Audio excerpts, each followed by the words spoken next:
గుత్తి వంకాయ కర్రీని ఎలా చేయాలో ఈ వీడియోలో చూసేద్దాం. ముందుగా వంకాయల్ని శుభ్రంగా కడుక్కొని పక్కన ఉంచండి. స్టవ్ ఆన్ చేసి ప్యాన్ పెట్టి 1 కప్పు పల్లీలని దూరంగా వేయించుకుందాం. పల్లీలని ఓన్లీ మీడియం ఫ్లేమ్లో మాత్రమే వేయించాలి, అప్పుడే టేస్ట్ బాగుంటాయి. వీడియోలో చూపించిన విధంగా కొద్దిగా కాజు మరియు దాల్చిన చెక్క, ఇలాచీ, లవంగ, షాజీరా వేసుకోవాలి. వీటన్నింటినీ కూడా లైట్ బ్రౌన్ కలర్ వచ్చే విధంగా మీడియం ఫ్లేమ్లో వేయించాలి. హై ఫ్లేమ్లో ఉంచి వేయించితే త్వరగా వేగుతాయి మరియు టేస్ట్ అంతగా బాగుండదు. వీటన్నింటినీ కొద్దిగా వేయించుకున్న తర్వాత జీలకర్ర, నువ్వులు వేసి వేయించాలి. 2 టేబుల్ స్పూన్ నువ్వులు అయితే సరిపోతాయి. మనకి ఇష్టమైతే కొన్ని కొబ్బరిలు కూడా వేసుకోవచ్చు, అది ఆప్షనల్. కాజు కూడా అంతే, నువ్వులు చిప్పట్ అనే వరకు వేయించుకుంటే సరిపోతుంది. స్టవ్ ఆఫ్ చేసి వీటన్నింటినీ ఒక మిక్సీ జార్లోకి తీసుకోవాలి. మూత పెట్టేసుకొని ఒకసారి మిక్సీ పట్టేసుకోవాలి.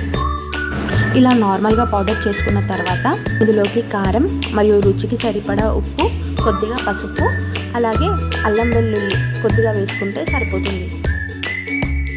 మూత పెట్టేసుకొని వీటన్నింటినీ మళ్ళీ ఒకసారి మిక్సీ పట్టేద్దాం. లాస్ట్లో కొన్ని వాటర్ పోసి మళ్ళీ ఒకసారి మిక్సీ పట్టేసుకుంటే సరిపోతుంది. గుత్తొంకాయ కర్రీలోకి కావాల్సిన మసాలా పేస్ట్ రెడీ అయిపోయింది. మసాలా మిశ్రమం ఈ విధంగా మెత్తగా ఉండాలి. దీనంతటిని ఒక బౌల్లోకి తీసుకుందాం.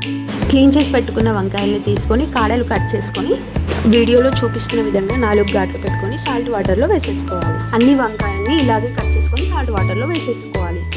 ముందుగా ప్రిపేర్ చేసి పెట్టుకున్నటువంటి మసాలా మిశ్రమాన్ని వంకాయలకి పట్టించాలి. ఇలా అన్ని వంకాయలకి పట్టించుకున్న తర్వాత స్టవ్ ఆన్ చేసి ఇలా ఒక కడాయిని తీసుకోవాలి. మీరు కావాలంటే కుక్కర్ లేదా ప్యాన్ ఏదైనా తీసుకోవచ్చు. 2 లేదా 3 టేబుల్ స్పూన్ల ఆయిల్ వేసి జీలకర్ర, ఆవాలు మరియు కరివేపాకు వేయాలి. అలాగే పొడుగ్గా కట్ చేసుకున్నటువంటి 2 లేదా 3 పచ్చిమిర్చిని వేసుకోవాలి. పచ్చిమిర్చి వేగిన తర్వాత మనం ముందుగా మసాలా పెట్టి ప్రిపేర్ చేసుకున్నటువంటి వంకాయల్ని ఇందులోకి వదలాలి. నేను ఇక్కడ ఆనియన్స్ స్కిప్ చేస్తున్నాను, మీకు అవసరమైతే వేసుకోవచ్చు.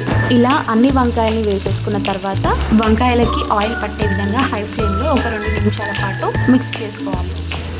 తర్వాత మంటని లో ఫ్లేమ్లోకి చేంజ్ చేసి కొద్దిగా పసుపు, ఉప్పు, కారం వేసి ఒకసారి మిక్స్ చేయాలి. ఆల్రెడీ మనం మసాలా మిశ్రమంలో అన్నింటినీ వేసాం కాబట్టి ఇక్కడ కొద్దిగా వేసుకుంటే సరిపోతుంది. వంకాయలకి పట్టించిన తర్వాత మిగిలిపోయిన మసాలా మిశ్రమాన్ని ఇందులోకి యాడ్ చేసుకోవాలి. కొన్ని వాటర్ని కూడా పోసుకోవాలి. వాటర్ వేసుకోవడం వల్ల వంకాయలు త్వరగా ఉడుకుతాయి. ఒకసారి అంతా మిక్స్ చేసేసుకొని మూత పెట్టేసుకోవాలి. లో ఫ్లేమ్లో ఉంచుకొని 5-6 నిమిషాల పాటు మధ్యలో కలుపుతూ వంకాయని ఉడికించుకోవాలి.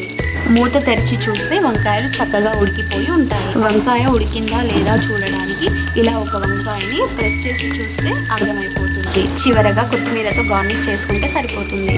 ఎంతో టేస్టీగా ఉండే మసాలా గుత్తి వంకాయ కర్రీ రెడీ.